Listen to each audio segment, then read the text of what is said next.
आपका स्वागत करके मैं बहुत प्रसन्न हूं। मैं खुद चलकर आपको लेने आता, परंतु अस्वस्थ होने के कारण नहीं आ सका।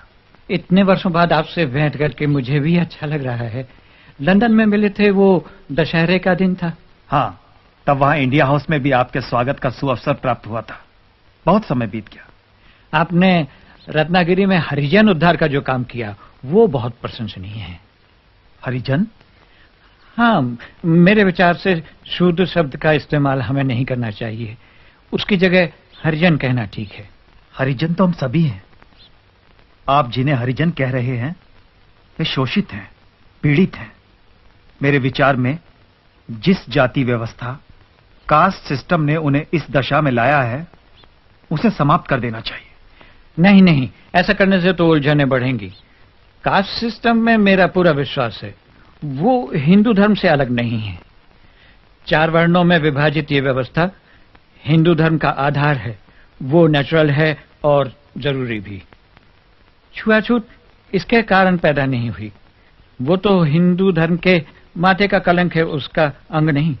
अगर वो हिंदू धर्म का अंग नहीं तो कलंक कैसे बन गई?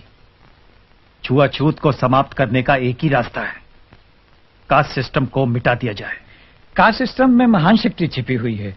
इसके कारण हिंदू धर्म बिखरने से बच गया है। बच नहीं गया है महात्मा जी।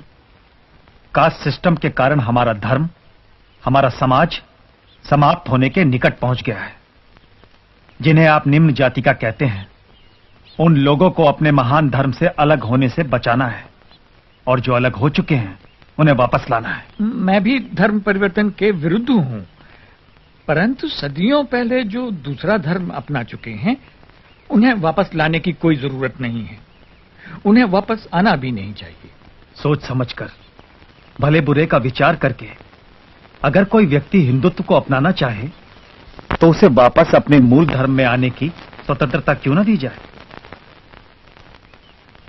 हमारे धर्म के लोग कुछ ऐसी परिस्थितियों में घिर गए हैं कि दूसरे धर्मों के अनुयायी उन्हें अपने बराबर आने का लालच देकर धर्म परिवर्तन पर मजबूर कर देते हैं। इसीलिए मैं कहता हूं, जिन प्रथाओं ने हमारे बीच ऊंच नीच का भाव लाया है, अब उनका कोई उपयोग नहीं है। मैंने उनके पुतले जला दिए हैं। इस प्रकार तो हिंसा बढ़ेगी। यह हिंसा नहीं, संघर्ष है। संघर्ष और क्रांति से नई उपयोगी व्यवस्था का जन्म होगा। आप भी तो स्वतंत्रता प्राप्ति के लिए संघर्ष कर रहे हैं, क्या उसकी कोई सार्थकता नहीं? मेरा आग्रह इस बात पर है कि आजादी उचित और नैतिक साधनों से प्राप्त हो। लोग अहिंसा के मार्ग पर चलें। इतने विशाल देश को स्वाधीन कराना है। शत्रु भयंकर साधन संपन्न है। उसका सामना बिना हथियारों के कैसे संभव है? शत्रु के पास इतने ज्यादा हथियार हैं कि हम अपने थोड़े से हथियार लेकर उनके साथ बिल्कुल लड़ाई नहीं लड़ सकते। और फिर केवल इसी कारण मैं अहिंसा के मार्ग पर नहीं चल रहा। मेरा विश्वास है कि अहिंसा पूर्वक बर्ताव करने से हिंसक मनुष्य का हृदय परिवर्तन होगा।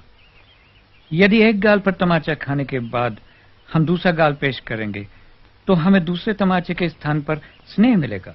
आपकी बात मनुष्यों के संबंध में सच हो सकती है, परंतु राक्षसों और पशुओं से ऐसी अपेक्षा नहीं की जा सकती। जिन हत्यारों ने जलियांवाला बाग में सैकड़ों निर्दोष निरपराध लोगों को गोलियों से भून डाला, उन्हें दूसरा अवसर नहीं दिया जा सकता। श्री कृष्ण को अंत में कंस और शिशुपाल का वध करना ही पड़ा। देश की रक्षा के लिए सेनाएं तो चाहिए। संपूर्ण अहिंसा का लक्ष्य असंभव है। महान लक्ष्य चाहे कितनी दूर हो, उसे सामने रख करके ही हम उसके निकट कहीं पहुंच सकते हैं। हमें उसकी ओर चलना है, उसी ओर चलना है।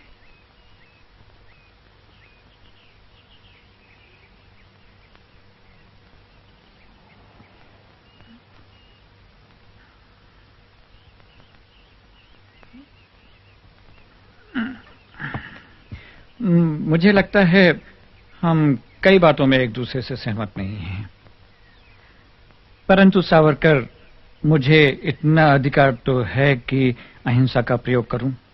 अपने निजी प्रयोग के तराजू में पूरे राष्ट्र को रखने से पहले राष्ट्र के हित और अहित की बात जरूर सोच लेनी चाहिए। मुझे आशा है हम फिर मिलेंगे और बातें करेंगे।